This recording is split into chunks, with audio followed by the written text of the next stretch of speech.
ഹരേ കൃഷ്ണ. സർവം ശ്രീകൃഷ്ണാർപ്പണമസ്തു. ഏകാദശികളിൽ പ്രധാനമായ ഗുരുവായൂർ ഏകാദശി വ്രതം അനുഷ്ഠിക്കുന്നത് എങ്ങനെയാണെന്ന് നോക്കാം. ഏകാദശികളിൽ പ്രധാനമാണ് വൃശ്ചിക മാസത്തിലെ ഗുരുവായൂർ ഏകാദശി. ദശമി, ഏകാദശി, ദ്വാദശി എന്നീ തിഥികൾ വരുന്ന 3 ദിവസങ്ങളിലായി നീണ്ടുകിടക്കുന്നതാണ് ഏകാദശി വ്രതം. വൃശ്ചിക മാസത്തിലെ ഏകാദശി ദിനത്തിലാണ് ഗുരുവായൂരപ്പൻ്റെ പ്രതിഷ്ഠ നടത്തിയത്. അതിനാൽ ഗുരുവായൂർ ഏകാദശി ഗുരുവായൂർ പ്രതിഷ്ഠാ ദിനമായും കണക്കാക്കപ്പെടുന്നു. കൂടാതെ ഭഗവാൻ ഗീതോപദേശം നൽകിയ ദിനം കൂടിയാണിത്. വൃശ്ചിക മാസത്തിലെ ശുക്ലപക്ഷ ഏകാദശിയായ ഡിസംബർ 11-നാണ് ഗുരുവായൂർ ഏകാദശി. ഭഗവാൻ മഹാവിഷ്ണു ദേവീദേവന്മാരോടൊപ്പം ഗുരുവായൂർക്കെഴുന്നള്ളുന്ന ദിനമാണിതെന്നാണ് വിശ്വാസം. അതിനാൽ അന്നേ ദിവസം ക്ഷേത്രത്തിലെത്താൻ കഴിയുന്നത് പോലും സുകൃതമാണ്. ഏകാദശി വ്രതത്തിൻ്റെ ഫലങ്ങൾ എണ്ണിയാൽ തീരാത്തത്രയാണ്.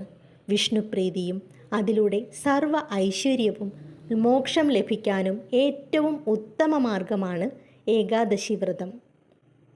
ഏകാഗ്രതയോടും തികഞ്ഞ ഭക്തിയോടുകൂടി വ്രതമനുഷ്ഠിച്ചാൽ മാത്രമേ പൂർണ്ണ ഫലം ലഭിക്കുകയുള്ളൂ. ജാതകവശാൽ വ്യാഴം അനുകൂലമല്ലാത്തവർക്ക് ദോഷകാഠിന്യം കുറയ്ക്കുവാൻ ഈ വ്രതാനുഷ്ഠാനം ഉത്തമമാണ്. ഇനി ഗുരുവായൂർ ഏകാദശി വ്രതമനുഷ്ഠിക്കുന്നത് എങ്ങനെയാണെന്ന് നോക്കാം. ഏകാദശിയുടെ തലേന്ന് ദശമി ദിവസം ഒരിക്കലൂണ്. ഏകാദശി ദിനം പൂർണ്ണമായി ഉപവസിക്കുകയോ അതിന് സാധിക്കാത്തവർ ഒരു നേരം പഴങ്ങളോ അരിയാഹാരം ഒഴികെയുള്ള ധാന്യാഹാരങ്ങളോ കഴിക്കുക. എണ്ണ തേച്ച് കുളിക്കരുത്. പകലുറക്കം പാടില്ല. പ്രഭാത സ്നാനത്തിന് ശേഷം ഭഗവാനെ ധ്യാനിക്കുകയും സാധിക്കുമെങ്കിൽ വിഷ്ണു ക്ഷേത്ര ദർശനം നടത്തി വിഷ്ണു സൂക്തം, ഭാഗ്യസൂക്തം, പുരുഷ സൂക്തം തുടങ്ങിയവ കൊണ്ടുള്ള അർച്ചന നടത്തുകയും ചെയ്യുക. ദശമി, ഏകാദശി, ദ്വാദശി ദിനങ്ങളിൽ വിഷ്ണു ഗായത്രി ജപിക്കുന്നതും സത്ഫലം നൽകും. അന്നേ ദിവസം മുഴുവൻ അന്യചിന്തകൾക്കൊന്നും ഇടം നൽകാതെ തെളിഞ്ഞ മനസ്സോടെ ഭഗവാനെ പ്രകീർത്തിക്കുന്ന നാമങ്ങൾ ജപിക്കുക. വിഷ്ണു സഹസ്രനാമം ചൊല്ലുന്നത് ഉത്തമമാണ്. കഴുകി വൃത്തിയാക്കിയ വെളുത്ത വസ്ത്രം ധരിക്കുക. തുളസി നനയ്ക്കുകയും തുളസിത്തറയ്ക്ക് 3 പ്രദക്ഷിണം വയ്ക്കുകയും ചെയ്യുക. ഭാഗവതം, നാരായണീയം, ഭഗവത്ഗീത എന്നീ ഗ്രന്ഥങ്ങൾ പാരായണം ചെയ്യുകയോ ശ്രവിക്കുകയോ ചെയ്യുക.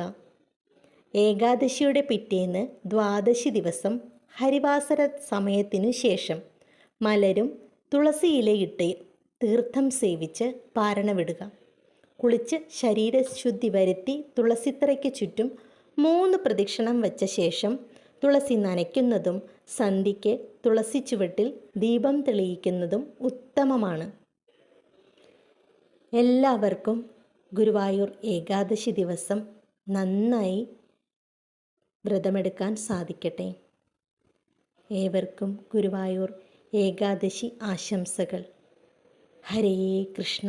സർവം ശ്രീകൃഷ്ണാർപ്പണമസ്തു.